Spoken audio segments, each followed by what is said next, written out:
On the $5,000 stimulus check. This article by Forbes titled Proposal $5,000 Stimulus Check in Exchange for Slightly Delayed Social Security Benefits. Guys, before we get into the video, please like it if you like it. Please subscribe if you want to get more updates like this. And let's get right into it. So this article, I'm going to scroll down a little bit, goes over three main points on the $5,000 stimulus check. So one, why is the White House interested in this plan? Now, Biggs and Raw argue that, like much of the relief in the CARES Act, stimulus checks to Americans are fully deficit financed. This means that dollars spent by the public sector must at some point be paid back by the private sector.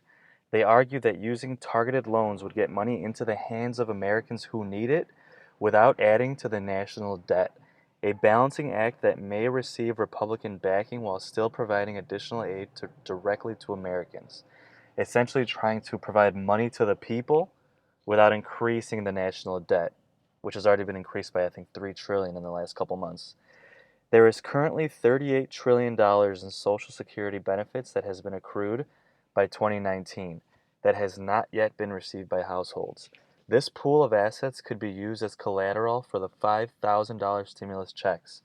However, because the loans would be collateralized with obligations owed by the federal government, interest rates could be much more favorable than a household or small business might find in the market today. Basically saying they'd give you the loan at a lower interest rate than, say, a mortgage loan or a car loan. They believe that their proposal would help course correct weaknesses from the first round of stimulus payments. Unlike the quote unquote opt in, I'm sorry, unlike the blanket checks sent to every qualifying American, this initiative would be opt in and allow only those in need to access funds. It also doesn't require repayment in the short term, meaning that affected individuals wouldn't see any daunting payments appear in the next few months. Finally, in contrast to massive federal granting of deficit finance checks, taxpayers only take the funds if they need them, and taxpayers who receive the funds are to a very great extent the ones who pay them back. Essentially saying not everyone would get the check, you would just apply for the check and get it if needed.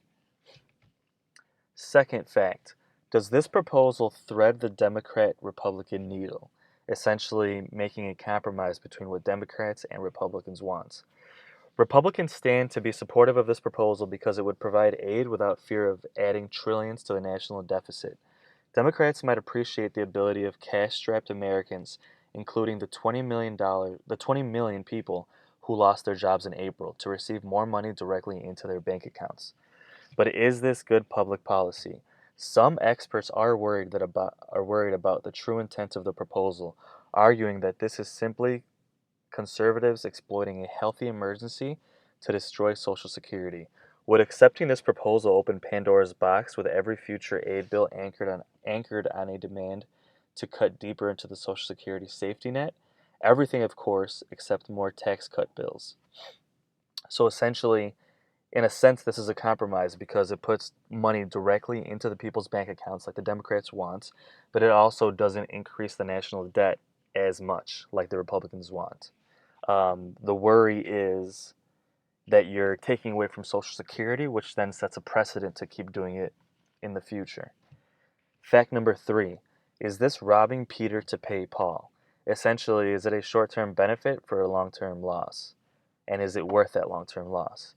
There is an interesting element of behavioral economics baked into Biggs and Rao's proposal.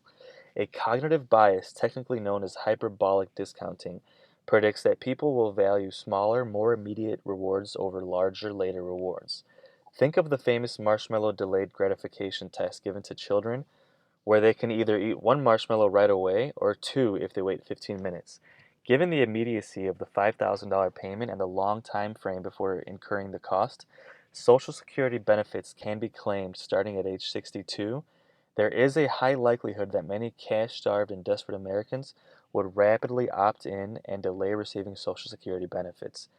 Cash flow is now as important to Americans as Purell and toilet paper, Harris Poll CEO John Garzema told USA Today back in mid-April.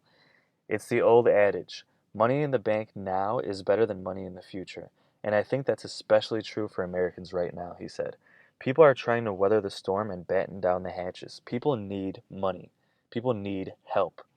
This approach worries many experts, including Susan Dynarski, professor of public policy, education, and economics at the University of Michigan, who rightly asserts that the proposal could essentially ask poor people to borrow from future poor selves. What do they do to survive during those 3 months of zero income, having retired to trigger Social Security, she asks. Social Security is the principal source of income for many retirees. According to the Social Security Administration, 44% of all unmarried and widowed women get 90% or more of their income from Social Security. This means that almost half of unmarried or widowed women get almost all of their money from Social Security. So those 3 extra months could be devastating down the road. Dynarski's question is apt and one of many that need to be addressed in evaluating the efficacy and trade-offs of the proposal.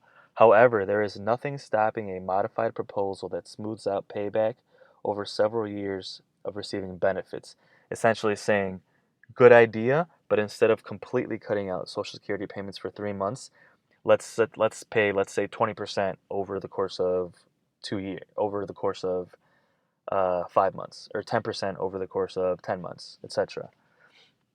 Are there better pure policy solutions to aid Americans? Surely. The question is whether any of those alternatives can pass muster in a polarized Congress.